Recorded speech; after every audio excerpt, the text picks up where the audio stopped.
Good morning students. আজকে আমরা chapter 2 এর পাখি আর মানুষ সেটা পড়ব। দেখি তো এই গল্পটিতে কি আছে, যেটা পড়ে আমরা কি শিখতে পারি। তো চলো আজকে পড়ি আমরা পাখি আর মানুষ।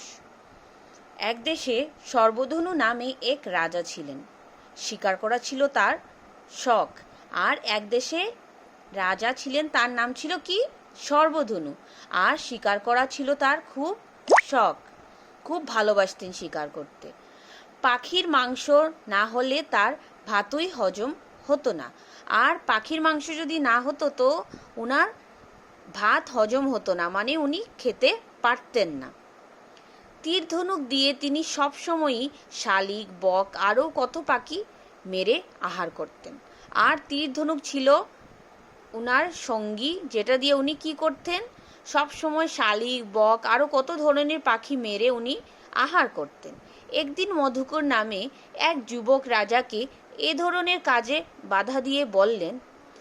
আর একদিন মধুকর নামে একজন যুবক কি করলেন? রাজাকে বাধা দিলেন। বাধা দিয়ে কি বললেন? বললেন, মহারাজ, আহারের তৃপ্তির জন্য আপনার পাখি মারাটা ঠিক নয়। আর আপনার আহারের মানে আপনার খাওয়ার তৃপ্তির জন্য আপনি যে পাখি মারেন সেটা একদম ঠিক নয়। আপনি বোধহয় জানেন যে পাখি মানুষের খুব উপকারী বন্ধু। আর মধুকর বলছেন রাজাকে যে আপনি তো জানেনই যে পাখি মানুষের কত উপকারী বন্ধু। চড়ুই, শালিকের মতো পাখিরা শস্য ক্ষেতের ক্ষতিকারক পোকামাকড় খেয়ে শস্য রক্ষা করে। আর চড়ুই, শালিক ওরা কী করে? আমাদের ক্ষেতের মধ্যে ধান ক্ষেত হোক, অন্য ক্ষেত হোক, ওগুলোর মধ্যে যেগুলো পোকা থাকে, বাজে পোকা, সেটা খায়, খেয়ে কি করে? শস্যকে রক্ষা করে। আসলে পাখিরা কৃষকের পরম বন্ধু। আর পাখিরা কি? কৃষকের পরম বন্ধু। যেহেতু পাখিরা শস্য ক্ষেত থেকে পোকামাকড় ধরে খায়, তো কি হয়? এতে কৃষকের খুব লাভ হয়। তাদের মানে পোকামাকড় থেকে রক্ষা করে পাখিরা। তো এই জন্য কৃষকের পরম বন্ধু পাখিকে বলা হয়েছে। তাই জনসাধারণের মঙ্গলের জন্য আপনি পাখি শিকার বন্ধ করুন। তাই জনসাধারণের মঙ্গলের জন্য, কেমন করে বলো তো? জনসাধারণের মঙ্গলের জন্য, কারণ যদি পাখি মেরেই ফেলা হয় তাহলে পোকামাকড় তো খেতে পারবে না। পাখি পোকামাকড় শস্য নষ্ট করবে, আর ভবিষ্যতের জন্য কোনো শস্য থাকবে না। সেই জন্য বলেন যে আপনি এগুলো বন্ধ করুন। যুবকের কথা শুনে রাজা তো ক্রোধে অগ্নিশর্মা।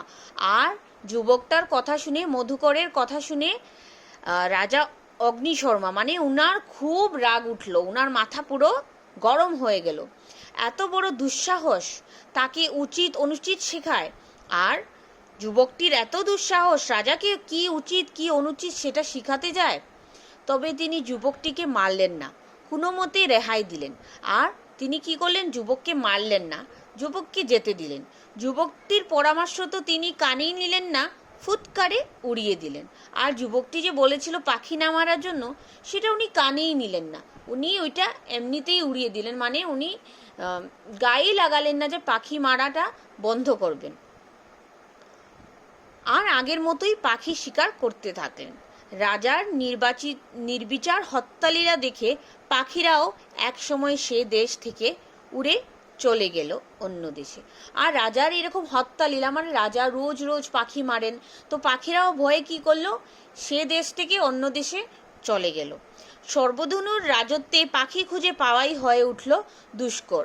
আর সেই সর্বধনু রাজার রাজত্বে কি হলো? পাখিকে মানে খুঁজে পাওয়া, মানে পাখি যে আছে মানে ওই গ্রামে বা ওই রাজার দেশে, সেখানে পাখি খুঁজেই পাওয়া গেল না। তো বা স্টুডেন্টস, তোমাদেরকে আমি একটা পার্ট বুঝিয়ে দিলাম, নেক্সট পার্টটা আমি কালকে বা নেক্সট যখন বুঝানোর তখন বুঝিয়ে দেব, ঠিক আছে?